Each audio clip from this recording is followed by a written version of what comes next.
एक फैमिली ने नए घर में तस्वीर ली।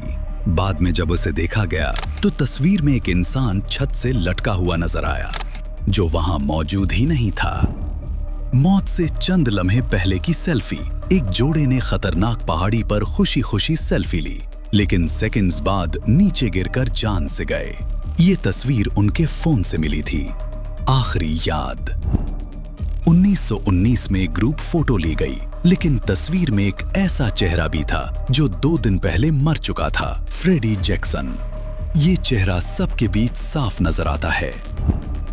Brown Lady of Raynham Hall. सीढ़ियों पर सफेद लिबास में भूत। 1936 में ली गई तस्वीर में एक औरत का साया सीढ़ियों पर आ रहा है।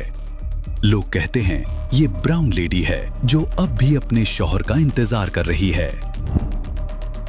खतरनाक मुहिम की आखिरी तस्वीर।